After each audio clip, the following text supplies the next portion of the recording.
Untuk melanjutkan part 3 yaitu materi pengujian hipotesa.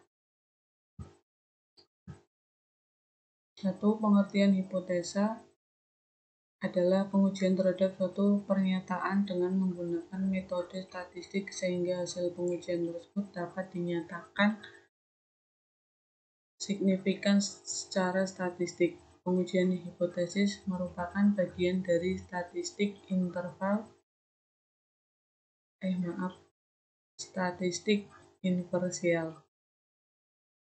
Hipotesis merupakan pernyataan yang kebenarannya masih lemah. Agar pernyataan tidak diragukan, maka secara statistik kita bisa melakukan pengumpulan data dan melakukan pengujian. Dengan melakukan pengujian statistik terhadap hipotesis, kita dapat memutuskan apakah hipotesis dapat diterima, (data tidak memberikan bukti untuk menolak), atau ditolak, (data memberikan bukti untuk menolak hipotesis). Berikut ini adalah langkah-langkah pengujian hipotesis, yaitu 1. Menetapkan hipotesis.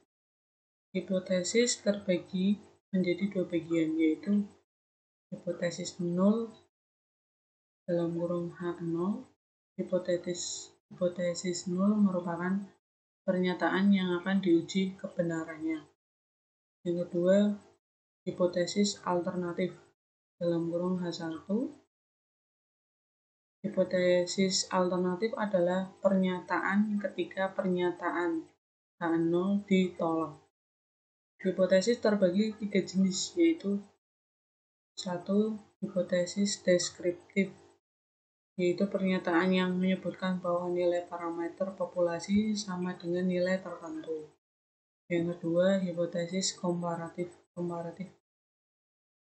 yaitu menyebutkan bahwa nilai parameter suatu populasi sama dengan nilai parameter populasi yang lain. Yang terakhir yaitu hipotesis asosiatif, yang menyatakan adanya hubungan antar dua variabel. Pengujian secara statistik dibagi lagi menjadi 2. Yang pertama uji satu arah dan yang terakhir uji 2 arah. Yang kedua, menentukan kriteria pengujian. Yang ketiga, menetapkan tingkat signifikansi dan titik kritis. Tingkat signifikansi atau alfa adalah besarnya toleransi yang digunakan dalam menerima kesalahan pengujian secara statistik. Tingkat signifikansi yang sering digunakan adalah 0,01, 0,05, dan 0,1. Biasa ditulis 1%, 5%, dan 10%, tergantung tingkat ketelitian yang digunakan peneliti. Pendekatan dengan distribusi peluang statistik, maka tingkat signifikansi menyatakan luas daerah kritis yang merupakan wilayah penolakan terhadap H0.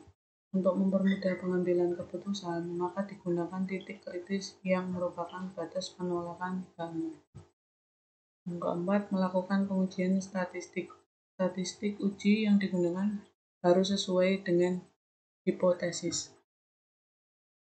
Yang kelima, mengambil kesimpulan. 2. Pengujian hipotesa rata-rata. Hipotesa rata-rata satu populasi.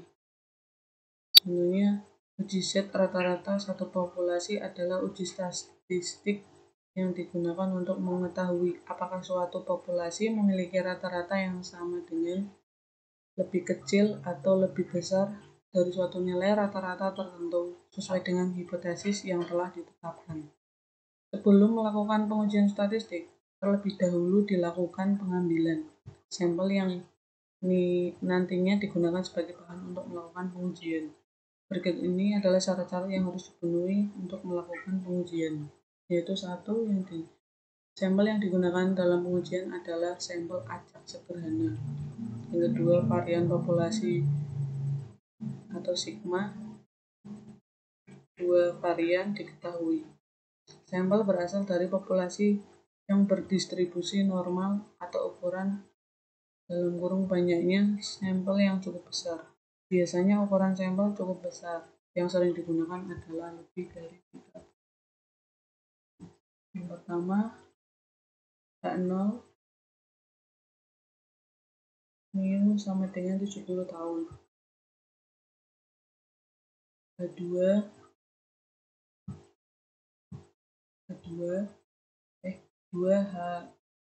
H alpha mu lebih besar 70 tahun. Yang ketiga alpha 0,05. Yang keempat daerah kritis Z kurang lebih besar 1,645. Memiliki rumus sebagai berikut. Dan yang kelima perhitungan memiliki penjelasan sebagai berikut.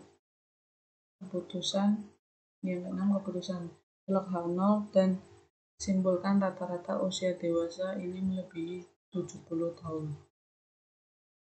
Yang ketiga, pengujian hipotesa proporsi. Uji hipotesis proporsi dua populasi adalah pengujian dua proporsi yang masing-masing proporsi tersebut berasal dari dua populasi yang berbeda serta independen. Pengujian dua proporsi digunakan ketika akan membandingkan apakah proporsi pada populasi pertama lebih kecil, sama, atau lebih besar dibandingkan proporsi pada populasi kedua. Misalnya ada orang tua yang akan memasukkan anaknya ke SMA. Dia masih menimbang-nimbang apakah akan dimasukkan ke sekolah A atau sekolah alternatif lain, yaitu sekolah B. Dia merasa yakin menyekolahkan anaknya ke sekolah A apabila proporsi siswa yang lulus ke perguruan tinggi negeri dari sekolah A lebih tinggi daripada sekolah B.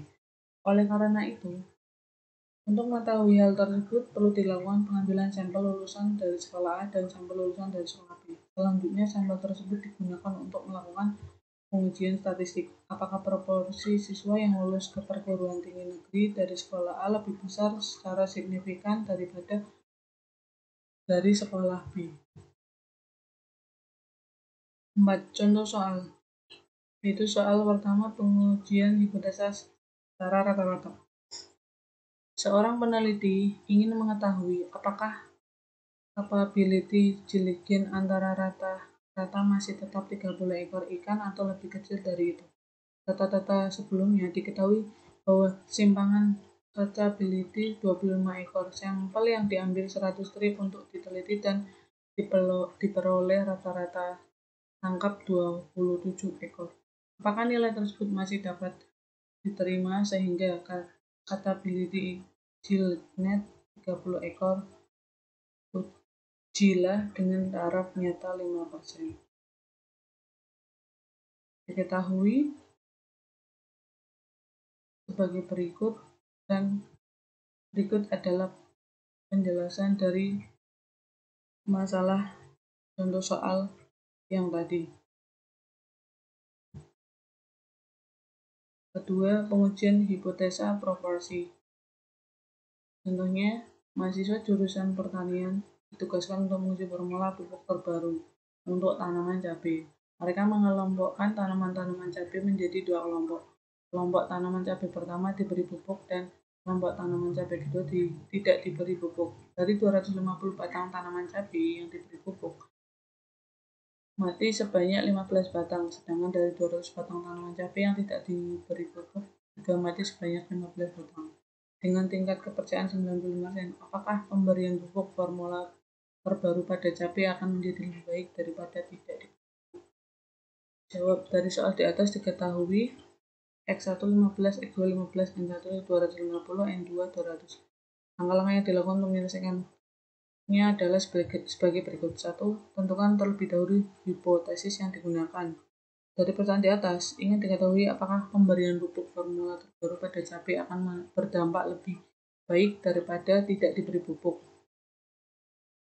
Maksud dari pernyataan tersebut adalah ingin diketahui apakah proporsi mati pada cabai yang diberi pupuk lebih rendah dari proporsi mati pada cabai yang tidak diberi pupuk.